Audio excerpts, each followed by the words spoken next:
Je suis Laurent Berger, je suis éducateur spécialisé, je travaille à la Maison des Adolescents et au point accueil écoute jeunes du Tarn-et-Garonne.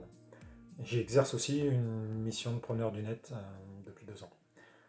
Dès le début du confinement, on s'est rendu compte que les réseaux sociaux étaient un outil pertinent et très pertinent pour maintenir le lien avec les jeunes, avec les familles, mais aussi avec certains de nos partenaires. Dès lors, une question nous animait, c'était justement comment renforcer notre présence sur les réseaux sociaux. Euh, et de cette question est née l'idée d'un groupe de travail interne, un promeneur du net. Alors, si nous sommes 2 promeneurs du net au sein de la Maison des Ados, il y a Céline qui est sur le territoire de Moissac, dans l'ouest du département, et moi sur le territoire de Montauban. On a tout de suite pensé à y associer Brice, qui est en mission de service civique et chargé de communication au sein de la MDA et du PEJ. On a aussi pensé à proposer à Laura, qui est éducatrice en formation, de rejoindre ce groupe de travail. Laura devait intégrer la Maison des Ados dans le cadre de son stage à responsabilité éducative au moment du confinement. On a vraiment voulu saisir cette période de confinement comme une chance pour accroître notre connaissance et notre utilisation des réseaux sociaux. Si pour ma part, je pense avoir une certaine maîtrise de Facebook.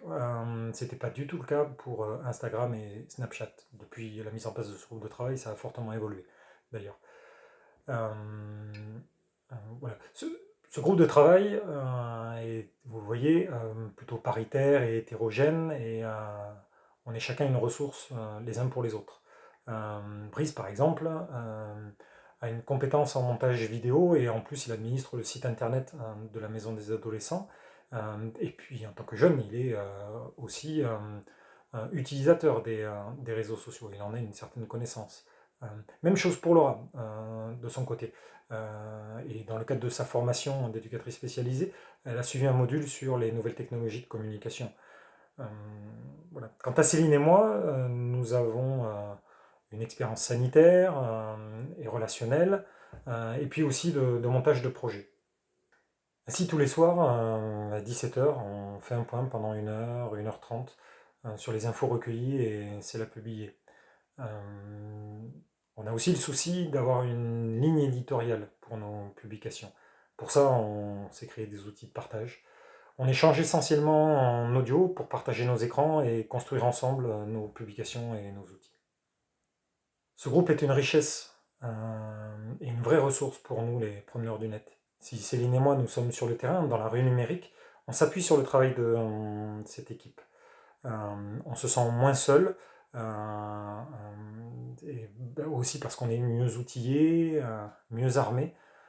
Voilà. On ose davantage, on prend des initiatives pour certaines de nos publications, aussi parce qu'on sait qu'on est soutenu et guidé par Brice et Laura. Il y a une vraie synergie qui opère entre nous. Chacun apporte sa pierre à l'édifice, chacun produit aussi. Certaines de nos publications sont directement le travail de Brice ou de Laura en termes d'images, de visuels et de vidéos. Ensemble, on a décidé de lancer un défi hebdomadaire sur les réseaux sociaux pendant la durée du confinement. C'est une façon de maintenir une interaction et une réactivité avec le public. Alors il est fort à parier que ce travail d'équipe là, que nous menons se poursuive après le confinement, dans une nouvelle forme probablement. Voilà, ce sera une façon pour nous de faire fructifier un petit peu ce travail. Bon, il est temps que je vous présente aussi cette équipe formidable avec laquelle je travaille et dont je vous parle. Commençons par Brice, notre expert en audiovisuel.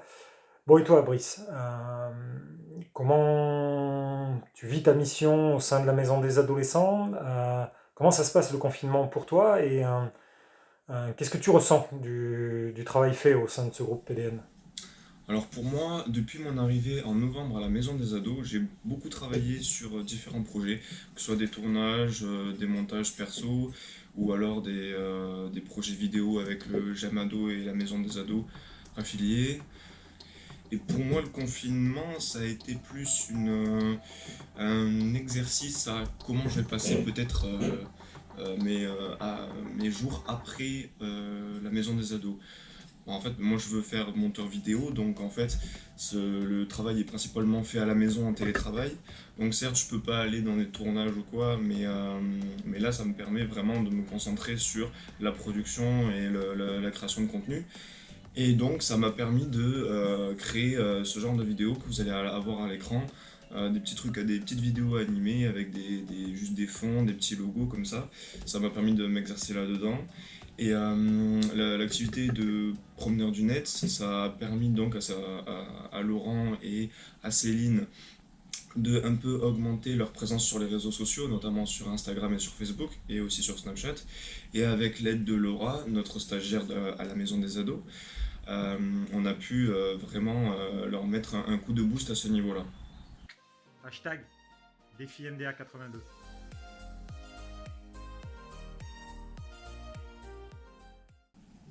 Et pour toi, Laura, comment ça se passe le confinement en ce moment? Pour moi aussi, c'est plutôt agréable le télétravail, même si c'est pas évident d'être seul derrière l'ordinateur toute la journée. Mais on utilise des outils qui nous permettent de rester en contact, donc c'est plutôt agréable. Je pense Ouais, même qu'on pourrait le remonter un peu plus. ah ouais, pour libérer de l'espace en bas. Ouais, Ouais. carrément. L'avantage de se retrouver tous les jours avec le groupe Promeneurs du Net, c'est qu'un lien se maintient entre nous et ça montre aussi notre disponibilité pour les jeunes, leur entourage et les partenaires. Donc ça passe via les réseaux sociaux, mais aussi le partage d'informations qu'on peut faire entre nous et relayer sur ces médias-là. J'ai découvert et intégré le dispositif Promeneur du Net dès mes premiers jours de stage, donc qui se sont réalisés en télétravail. Donc c'était très enrichissant parce qu'on a tous des connaissances très différentes sur les réseaux sociaux. Donc le partage d'informations est vraiment bénéfique. Et il faut dire que les idées fusent. Et toi Céline, tu en penses quoi de tous ces nouveaux outils Tu te familiarises avec les réseaux? Eh bien oui, je me familiarise avec tous ces outils de façon assez incroyable puisque je suis arrivée en décembre au sein du PAEJ et j'avais pour mission d'intégrer le dispositif Promeneur du Net. Donc je commençais à le faire en douceur avec l'accompagnement de Laurent. Et puis il y a eu ce confinement et ces conditions de travail un petit peu exceptionnelles. Donc du coup, via le télétravail, la présence de toi, Brice, et l'arrivée de Laura, j'ai pu effectivement plonger dans ce monde complètement nouveau, puisque au départ, les réseaux sociaux, c'est pas vraiment ma tasse de thé. Donc, en commençant à ouvrir un compte Instagram, j'ai pu découvrir un monde complètement nouveau. Et une des premières réflexions que je me suis faite, c'était que effectivement, il y avait un vrai intérêt à pouvoir utiliser tous ces réseaux et aussi que la veille éducative, elle était assez importante.